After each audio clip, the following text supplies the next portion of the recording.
গ্রামের এসব তরতাজা শাকসবজি আর মাছ রান্না করে খাওয়ার মজাটাই হচ্ছে অন্যরকম। সব কিছু অনেক তরতাজা থাকে। আসসালামু আলাইকুম, সবাই কেমন আছো?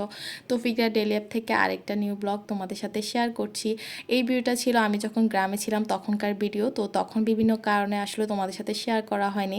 ভাবলাম যে ভিডিওটা তোমাদের সাথে শেয়ার করি। তো আমাদের ঘরের পেছনে একটা ছোট্ট একটা বাগান আছে, যেখানে মানে বিভিন্ন রকমের সবজি করা হয় শীতকালে। তো আমার আম্মু তো এগুলো করে না, যেহেতু আম্মু বাড়িতে থাকে না। আমার গ্রামে যারা থাকে, আমার জেঠিমা, আমার আপু মানে যারা থাকে তারা এগুলো করে। তো আমরা কিন্তু সবাই একসাথে মানে এগুলো নিয়ে খাই যখন যার প্রয়োজন হয়। তো এখানে লাউ গাছ একটা করছিল, তো এই লাউ গাছটা মাশাল্লাহ অনেক সুন্দরভাবে বড় হচ্ছে আস্তে আস্তে। আর লাউ পাতাগুলো এত সুন্দর ছিল দেখতে, মানে আর কয়দিন পর লাউ ধরবে। তো আমি এখান থেকে কয়েকটা লাউ পাতা ছিঁড়ে নিছিলাম। আর এটা হচ্ছে ছোট করে আমাদের বাগানটা। তো আজকে যেটা বানাবো তার জন্য ছোট ছোট মাছ লাগবে। তো এই ছোট ছোট মাছগুলো কিন্তু আমাদের পুকুরেরই মাছ।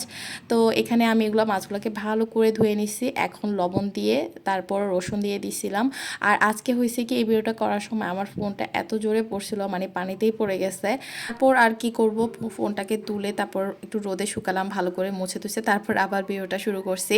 তো যাই হোক, এরপর এই যে দেখো এখানে এখন গুঁড়ো মরিচ দিয়ে দিছি, তারপর হলুদ দিয়ে দিছি, এরপর এখন পেঁয়াজ দিয়ে দিচ্ছি। তো এখানে মরিচের পরিমাণটা একটু বাড়ায় দিলে বেশি মজা হবে এই রেসিপিটাতে, কারণ এটা আজকে যেহেতু কুমড়ো পাতার পাতুরি করব, মানে ছোট মাছের পাতুরি করব কুমড়ো পাতা দিয়ে। সরি, কুমড়ো না, লাউ পাতা দিয়ে। তারপরে তো সরিষার তেল দিয়ে দিছি আর সয়াবিন তেল, দুইটা তেলই আমি সমানভাবে দিছি, সরিষার তেলটা একটু বেশি করে দিছি। তারপর এই তো মেখে ভালো করে মেখে নিচ্ছিলাম।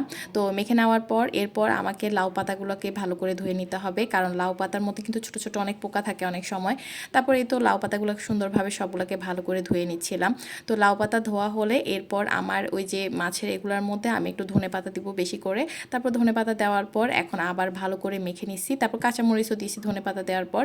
তো সেটা আর দেখালাম না। তারপর এই তো লাউ পাতাগুলোকে ধোয়ার পর এখন এই যে ছোট ছোট মাছগুলোকে মাঝখানে দিয়ে একদম আমি এটাকে এভাবে করে ভালো করে চারপাশে মুড়িয়ে এখন একটা সুতা দিয়ে বেঁধে দিচ্ছিলাম, কারণ সুতা দিয়ে না বাঁধলে কিন্তু এগুলাকে যখন কড়াইতে ছাড়বো তখন কিন্তু এগুলো খুলে যেতে পারে।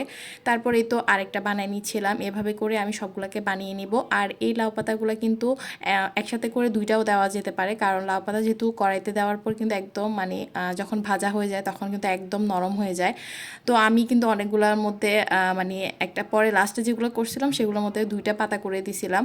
তারপর এই তো আমার এগুলো করা হয়ে গেছে, এখন এভাবে কড়াইতে দিয়ে দিচ্ছি, হালকা একটু তেল দিছিলাম, তারপর আরেকটু তেল দিতে হবে মনে হয়। তারপর এই তো সবগুলোকে একটা একটা করে দিয়ে দিচ্ছিলাম। তারপর আমি তো রান্না করতেছিলাম, তো আমার পাশে আমার একটা ছোট বোনের ছেলে বসে আছে, আমার মানে যে চাচাতো বোনের ছেলে।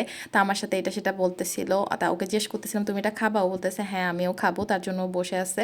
তারপর এই তো দেখো আমার লাউ পাতার ইয়াটা কিন্তু প্রায় এক পাশ হয়ে গেছে, এরপর আমি কিন্তু এটাকে ভালো করে উল্টে দিচ্ছি। আর মাঝখান দিয়ে আমার ছেলে এসে কি করছে দেখো, ও কিসমিস খাচ্ছিল ছোট ছোট, কি করছে এসে কিসমিস সবগুলোকে এখানে ঢেলে দিছে, এই যে দেখো দেখাই যাচ্ছে কিসমিসগুলো। তারপর এই তো আমার লাউ পাতার এগুলো কিন্তু রেডি হয়ে গেছে, তো আমি সবগুলোকে উঠিয়ে নিয়েছিলাম। দেখো কালারটা কি সুন্দর আসছে, এখন আমি এটা দিয়ে ভাত খাবো, একদম গরম গরম ভাত। তো আজকের রেসিপিটা কেমন লেগেছে আর ভিডিওটি ভালো লাগলে অবশ্যই লাইক কমেন্ট করে শেয়ার করে দিও। আল্লাহ হাফিজ।